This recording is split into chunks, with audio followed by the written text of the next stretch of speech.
He handed them unlimited power to expose their truth. But what his Maid bought didn't just break him. It freed him from the empire that was killing him slowly, that a Korean Mafia boss who built his throne on blood and betrayal decides to conduct one final test. Yo Young gives 3 women limitless credit cards. Judith, the radiant socialite who craves the spotlight. Brittany, the calculating strategist already plotting her own rise. And Janet, the quiet maid who flinches at luxury like it might burn her. He tells them there are no rules, no limits. Just 3 days to show him who they really are. What unfolds isn't just a revelation of greed and ambition. It's the unraveling of a man who thought he'd seen everything until one woman's choice reminded him what it meant to be human. Before we continue, take a second to subscribe and tell me in the comments where you're watching from and what time it is over there. I love knowing where these stories travel. The penthouse was silent except for the hum of the city 40 floors below. Yo Young stood at the window, a glass of whiskey untouched in his hand, watching Seoul's neon veins pulse through the darkness. From here, he owned it all. The clubs, the ports, the politicians who smiled for cameras and trembled in backrooms. But ownership, he learned, was just another word for isolation. He was 34 and had never slept through the night without a gun within reach. They called him the Dragon of Gangnam, a title earned in blood during the territory wars of his 20s. His reputation was a blade sharp enough to cut without ever being drawn. Men who crossed him disappeared into the Han River. Women who wanted him wore their ambition like perfume, sweet and suffocating. He could see through them all now, the way they angled their bodies toward power, the way their laughter died the moment he looked away. Except for 3. Judith entered his life like a spotlight searching for a stage. She was the kind of beautiful that stopped traffic, a former model who now played the role of his public companion at galas and auctions. Her presence was useful, decorative armor that made rivals underestimate him. She lived for the flash of cameras, the envy in other women's eyes, the validation that came from being seen on the arm of a king. Brittany was different, colder, sharper. She managed his legitimate fronts with the precision of a surgeon, turning dirty money into clean investments. She wore tailored black suits like battle dress and spoke 3 languages fluently, for if you counted the silent language of ambition. He'd watched her charm a prosecutor into dropping an investigation with nothing but wine and carefully chosen words. She was invaluable. She was also, he suspected, building her own kingdom brick by stolen brick. And then there was Janet. She moved through his mansion like a shadow that apologized for existing. 26 years old with eyes that had seen too much and hands that never stopped working. She folded his clothes, prepared meals he barely tasted, and disappeared into corners when guests arrived. He'd hired her 2 years ago from a refugee assistance program. She'd fled North Korea with nothing but her younger brother and a will to survive that reminded him of his own mother. Janet never asked for anything, never looked at him the way the others did, like he was a prize to be won or a ladder to be climbed. She simply existed in the margins of his empire, grateful for safety, asking only for enough to send money home to the brother she'd hidden in a cramped apartment in Itaewon. Yo Young set down his glass and made a decision that would either confirm his darkest suspicions about humanity or destroy the last wall around his heart. He would give them everything and watch what they took. Yo Young called the meeting for midnight because that's when his world did its real business. The security room in the sublevel of his building was all blue light and silent efficiency, a cave of monitors where his most trusted men tracked threats before they materialized. Min Jun stood when he entered, a former intelligence operative who'd chosen loyalty to Yo Young over a pension from the National Intelligence Service. The others followed, 3 men who knew how to make people vanish and how to make ghosts speak. "I need complete surveillance," Yo Young said, sliding 3 black cards across the table. Each one gleamed like polished obsidian, no credit limit, no name embossed on the front. Just a number and the weight of infinite possibility. "These go to 3 women tomorrow. I want to know every transaction, every location, every breath they take for the next 72 hours. Min Jun picked up one of the cards, turning it over in his scarred hands. "You're testing them. I'm learning the truth. About what? Yo Young met his eyes. Whether anyone in my life sees me as anything other than a bank account with a heartbeat. The room absorbed his words like a confession. These men had protected him through assassination attempts and federal raids, had buried bodies and burned evidence, but they'd never heard him sound this tired. Full digital tracking, Min Jun said, shifting into operational mode. We'll clone the car data, monitor purchases in real time, deploy mobile units for physical surveillance. Do you want audio? No, just let them move freely. I want to see what they do when they think no one's watching. And if they discover the surveillance? They won't. You're too good for that. Min Jun nodded slowly, but there was something else in his expression, concern, maybe, or the kind of pity you feel when watching someone open a door they can't close. Boss, with respect, sometimes the truth costs more than a lie. Yo Young thought about his mother, who'd scrubbed floors in a gangster's nightclub to feed him, who'd taught him that survival meant trusting no one. She died, believing the world was exactly as cruel as it appeared. He'd built his empire on that foundation, and now he was choking on the dust of it. I'm already paying the price, he said quietly. I just want to know if I'm paying it alone. The men exchanged glances, but said nothing. They understood loyalty in the criminal world. It was currency, contract, religion. But what their boss was searching for was something else entirely, something none of them had words for. The cards go out at 9 a.m., Yo Young continued. I want the first reports by noon. Everything. Where they go, what they buy, who they meet. In Min Jun, if anyone tries to warn them or interfere, I'll know. Understood. Yo Young left them to their preparations and took the elevator back up to his empty penthouse, where the city lights offered no warmth and the silence waited like a judgment he'd already passed on himself. Yo Young summoned them separately, each to a different room in his mansion, each at a different hour.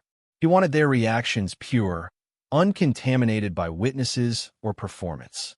Judith arrived first at 8 in the morning, still perfect despite the early hour. Hair cascading like silk, lips painted the color of expensive wine. She walked into his study expecting jewelry, perhaps, or another invitation to Milan. When he slid the black card across his desk, her eyes widened with a hunger that made his stomach turn. What's this for? She asked, but her fingers were already reaching, claiming. 3 days. No limit. No questions. She lifted the card to the light as if it were a diamond, and he watched her mind racing behind those carefully sculpted features. Not gratitude, not curiosity, just immediate calculation of what this meant, what she could extract, how far she could push before the generosity evaporated. You're serious? Her smile was radiant and reptilian. Yo Young, you're full of surprises. She kissed him before she left, but her attention was already elsewhere. On the phone she was pulling from her purse, on the group chat that would explode with envy, on the photographer she'd need to call. Brittany came at noon, efficient as always, carrying a tablet and wearing her armor of black Armani. She sat across from him in the conference room, where they usually discussed quarterly projections and money laundering strategies. He placed the card between them like a chess piece. 3 days, he said. Use it however you want. She didn't touch it immediately. That was Brittany, always thinking 3 moves ahead, searching for the trap. Is this a test? Does it matter? Something flickered across her face, a micro-expression he couldn't quite read. Then she picked up the card with the careful precision of someone defusing a bomb. Thank you. I'll use it wisely. He believed her, which somehow made it worse. Brittany would use it wisely for Brittany. Every purchase a strategic investment in a future that might not include him at all. Janet came last, at 6 in the evening, summoned from the kitchen where she'd been preparing dinner. She appeared in the doorway of his private sitting room, wringing a dish towel, eyes downcast, terror radiating from her like heat. You wanted to see me, sir? Sir. After 2 years, she still called him sir. He held out the card and watched her face drain of color. Take it. Did I do something wrong? Her voice broke. Please, I need this job. My brother. Janet. He stood, and she flinched. You're not being fired. Take the card. Buy whatever you need. 3 days. She stared at it like he'd offered her a loaded gun. Her hands shook when she finally accepted it, and he saw tears gathering at the corners of her eyes. "I don't understand," she whispered. "You don't have to," he said, and the weight of his own cruelty sat heavy in his chest. "Just be yourself." The reports came in like daggers, each one precisely aimed at whatever hope Yo-Young had left. Judith's first transaction lit up the surveillance screen at 9:47 a.m. $80,000 at a Gangnam boutique. By noon, she'd rented a yacht in Busan for the weekend, the kind with a crew of 12 and a helipad. Min Jun's team sent photos. Judith in a white bikini that cost more than most people's monthly rent, champagne fountains. Instagram influencers posed like mannequins against the sunset. She'd invited 30 people Yo-Young had never met. The yacht's name was temporarily changed for the weekend to Blessed by the Dragon. His nickname, his reputation, reduced to a hashtag. The photographers she'd hired made sure every angle caught the logo, her body, the excess. She was trading his money for visibility, converting cash into social currency with the efficiency of a stock trader. She's live streaming, Min Jun reported that evening, his voice flat with distaste. 400,000 viewers. She just told him, "You're the most generous man in Asia, and that this is what real love looks like." Yo-Young watched the stream on his phone, Judith blowing kisses at the camera, her friends screaming in the background, everyone performing joy for an audience of strangers. She turned his test into content, his generosity into a personal brand launch. He felt nothing. He'd expected this. Brittany's moves were quieter, but far more dangerous. The first red flag came on day 2, a $50,000 wire transfer to an account in Singapore registered to a shell company. Then purchases that made Min Jun's jaw tighten. A private dinner at Mingle's, Seoul's most exclusive restaurant, with 3 guests whose faces appeared in the intelligence database. Rival bosses, men who've been trying to erode Yo-Young's territory for years. "She's negotiating," Min Jun said, spreading surveillance photos across the table. "We pulled audio from the restaurant. She's offering them access to your distribution networks in exchange for protection and a stake in their operations." Yo-Young studied the images. Brittany in her black suit, leaning forward with that calculated smile, playing the role of the brilliant defector. She'd used his card to buy wine that cost $3,000 a bottle, to pay for the private room, to fund her own quiet coup. "She's building an exit strategy," Min Jun continued. "The Singapore account, the connections, she's been planning this for months. You just gave her the capital to accelerate." "Let her finish," Yo-Young said quietly. "Boss," I said, "let her finish. I want to see exactly how far she'll go." In the photograph, Brittany was laughing at something one of the men said, her hand resting on the table next to a leather folder. Even in a still image, her ambition was visible, bright and cold as a knife catching light. Yo-Young had thought he was testing them, but perhaps they'd been testing him all along, waiting to see how blind he'd remain. Janet's file sat untouched on Yo-Young's desk for the first 24 hours. Min Jun had looked at him with something close to confusion when he'd asked, "Nothing yet." "She hasn't used it, boss." By the second day, Yo-Young found himself checking the surveillance reports obsessively, a strange anxiety building in his chest. Had she lost the card? Thrown it away? Was she so terrified of him that even his explicit permission wasn't enough? Then, on the afternoon of day 2, the first transaction appeared, 600,000 won at Severance Hospital. Yo-Young sat forward. "What did she buy?" Min Jun pulled up the details, his fingers moving across the tablet. "Pediatric surgery payment. A child named Lee Seo-jun, age 7. Congenital heart defect. The family's been on a waiting list for 2 years. Couldn't afford the procedure." "How does Janet know this family?" "She doesn't." Min Jun looked up. Our operative spoke to the hospital staff. Janet came in asking if there were any children who needed help. The nurses thought she was joking at first. When they realized she was serious, they brought her to the family. She paid for everything: surgery, recovery, medications. Then she left before they could thank her. Yo-Young felt something crack in his chest, a fault line he didn't know existed. The transactions continued like a map of compassion. 300,000 won at a soup kitchen in Yeongdeungpo. Not for a meal, but to fund operations for a month. Another $500,000 at a shelter for North Korean refugees, the same place she'd stayed when she first arrived. The receipts painted a portrait of someone who knew exactly where help was needed because she'd once needed it herself. Minjun's operative sent photos. Janet in her plain gray dress, carrying bags of rice and winter coats into a community center. No photographers, no witnesses except the grateful and the desperate. In one image, an elderly woman was gripping Janet's hands, crying, and Janet's face held an expression Yo Young had never seen in his world. Pure, uncomplicated kindness. "There's more," Min Jun said quietly. She went to a medical clinic in Itaewon this morning. Paid for her brother's treatment. He has diabetes, been rationing insulin for 6 months. Then she bought him a winter coat and new shoes. After that, she returned to the mansion and put the card on your desk with a note. Yo Young's hand trembled slightly as he picked up the small piece of paper. Janet's handwriting was careful, each character formed with the precision of someone who'd learned Korean as an adult. "Thank you for trusting me. I only took what was needed. I hope I didn't disappoint you. Jay." He read it 3 times, and each time the words hit differently. She thought she might have disappointed him by helping people. She'd been given unlimited power and used it to pay for a child's heartbeat, for her brother's survival, for strangers' dignity. Yo Young pressed his palms against his eyes and felt something he hadn't allowed himself in years. Shame. Yo Young set the table himself, an act so unusual that the household staff watched from doorways with worried faces.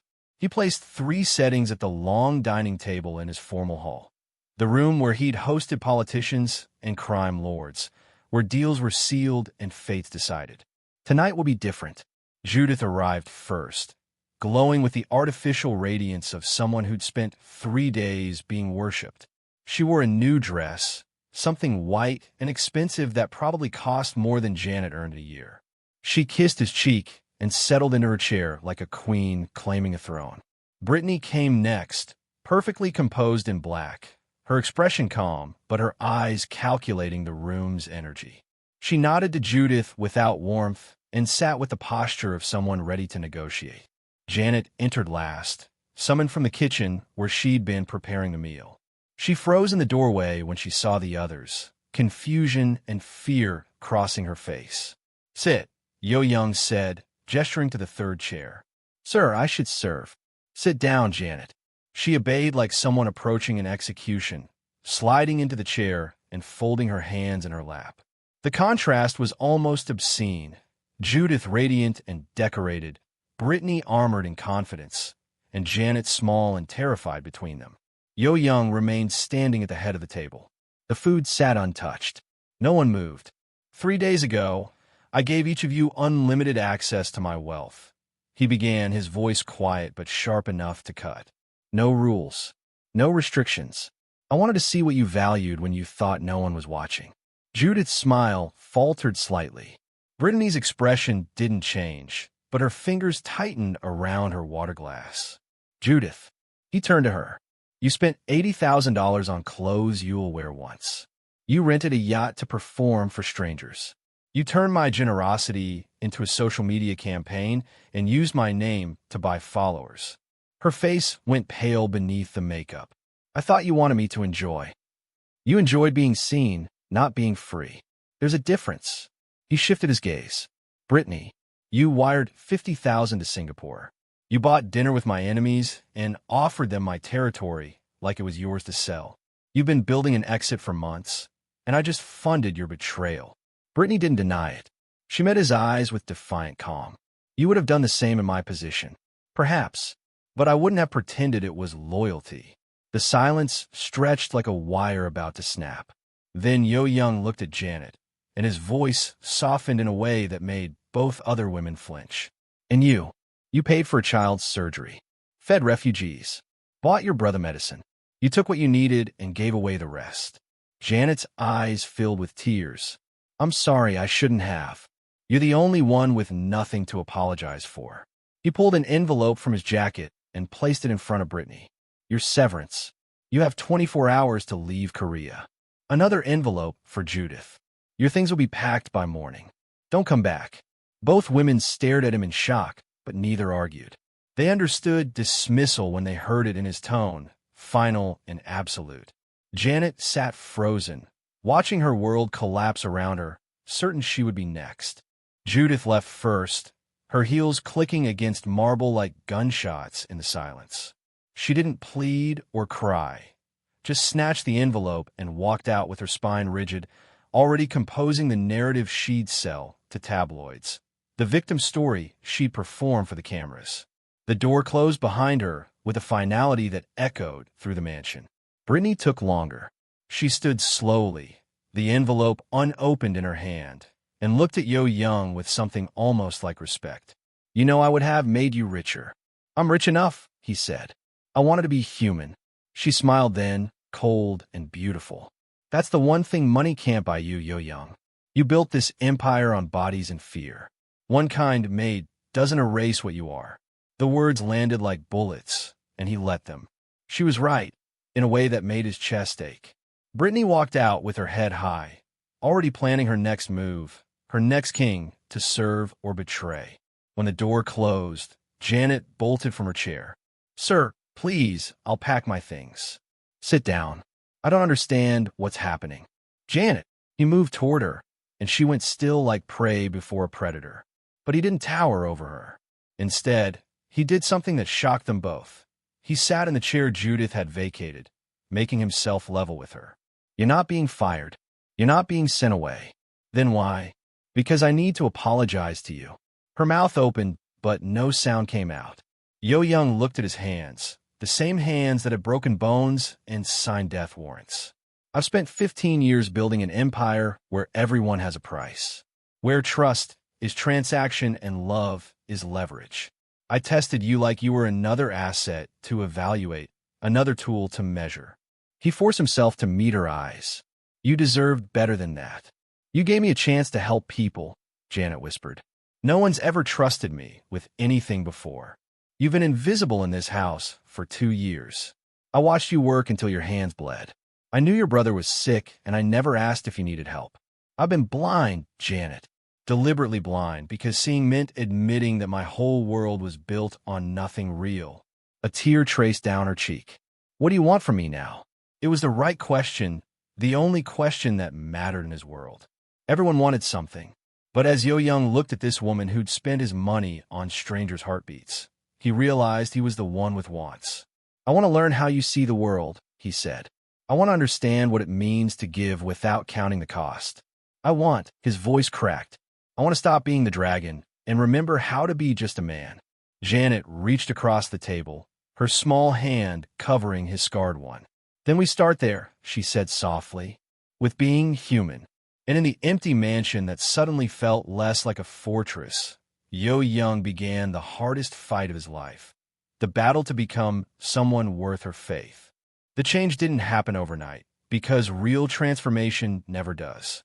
But it started the morning after the dinner, when Yo Young came down to the kitchen at 6 a.m. and found Janet already there, kneading dough for bread she'd never been asked to make. Teach me, he said. She looked up, flour dusting her hands, confusion crossing her face. Teach you what? How to make bread. How to do something with my hands that doesn't destroy. So she did. They stood side by side at the counter, and she showed him how to fold and press, how to feel when the dough was ready, how patience was part of the recipe. His first loaf came out lopsided and dense, and when he tasted it, Janet laughed, a sound he'd never heard from her before, clear and unguarded. It's terrible, he admitted. It's honest, she corrected. You made something real. He started asking questions after that. Not orders, not commands, questions. What did she think about the news? What did her brother want to study? What had her mother taught her before she died? Janet answered hesitantly at first, waiting for the trap. But Yo Young just listened with an attention he'd only ever given to intelligence reports and enemy movements. Min Jun noticed the shift first. Boss, you've declined 3 meetings this week. The Incheon suppliers are getting nervous. Reschedule them, Yo Young said. I'm busy. With what? Learning to live. He started accompanying Janet on her errands. Not as the Dragon of Gangnam, but as someone nameless in ordinary clothes. They delivered meals to the soup kitchen together, and he saw how people lit up when Janet arrived, how they trusted her without calculation. An elderly woman gripped his arm and said, "Your wife has the heart of a saint," and he didn't correct her. At the refugee shelter, Janet introduced him to families who'd crossed the border with nothing but hope and terror. He heard stories that mirrored his mother's: the hunger, the desperation, the impossible choices. One man, missing 3 fingers from frostbite, looked at Yo Young and said, "The hardest part isn't surviving. It's learning to be human again after." The words haunted him for days. "I've hurt people," Yo Young told Janet one night. They were sitting on the penthouse balcony. The city sprawled below them like a circuit board. "I've done things that can't be undone." "I know," she said quietly. "Everyone knows who you are. Does that frighten you?" She considered this carefully, the way she considered everything. "What frightens me is the idea that people can't change, that we're trapped by what we've been." She turned to look at him. "You're choosing something different now. That matters. Does it erase the past? No, but it builds a different future." He reached for her hand, and she let him take it. Her fingers were callous from work, strong from survival. They sat in silence as the city breathed below them. 2 people learning that redemption wasn't a destination. It was the daily choice to be better than yesterday's ghost. 6 months later, Yo Young stood in front of a building that used to be a warehouse where he'd stored contraband, guns, counterfeit goods, the machinery of his empire. Now it had windows that let in light, walls painted in warm colors, and a sign above the door that read, "Rafford Human Dignity Initiative," in Korean and English. Janet had chosen the name. Rafford was her mother's surname, the one piece of her history she'd carried across the border. "Dignity," she'd said, "is what they take from you first. It's what we give back." The initiative provided housing for North Korean refugees, job training, medical care, and something harder to quantify: a community that didn't require you to perform gratitude or hide your scars. Yo Young had liquidated 3 of his properties to fund it, and every month he transferred more money than he'd ever spent on himself. Minjun had asked if he was going soft. Yo Young had smiled and said no. "I'm finally getting hard enough to face what I've been." Today was the opening ceremony. 40 families gathered in the common area, children running between chairs, mothers holding babies, fathers with eyes that still carried the shadow of the crossing. Janet moved among them like she belonged there, because she did. She knew their language, their fears, their dreams. Yo Young watched her crouch down to speak with a little girl who clutched a donated stuffed animal. The girl said something that made Janet laugh, and the sound still caught him off guard every time. Pure joy from someone who'd known so little of it. "You've built something good here," Minjun said, appearing beside him. The security chief had transitioned smoothly into his new role as operations director, applying the same precision to logistics and safety that he'd once used for surveillance and threat assessment. "We've built it," Yo Young corrected. "Janet designed it. You made it operational. I just signed the checks." "You did more than that." Minjun gestured to the families. "Half the men in this room would be dead if you hadn't used your connections to get them across the border safely. That smuggling network you repurposed, it's saving lives now instead of moving product." Yo Young felt the weight of that transformation. His empire hadn't disappeared. It had evolved. The relationships he'd built through fear and money now served a different purpose. Politicians he'd once blackmailed now expedited refugee applications. Customs officials he'd bribed now looked the other way when desperate people needed passage. Even his reputation as the Dragon had become useful in a new way. No one dared interfere with the initiative because everyone knew whose protection it carried. Janet found him in the crowd and smiled. And in that smile was everything he'd been searching for in the wrong places. Not worship or fear or calculation, just recognition. She saw him, all of him, and chose to build something beside him anyway. That evening, after the families had settled into their new apartments and the volunteers had gone home, Yo Young and Janet sat in the empty common room. She leaned against his shoulder, exhausted and content. "My brother got accepted to university," she said softly. "Engineering program. Full scholarship. You must be proud." "I am." But I'm also thinking about all the brothers and sisters who won't get that chance. There's so much work still to do. Yo Young kissed the top of her head. Then we'll do it, one life at a time.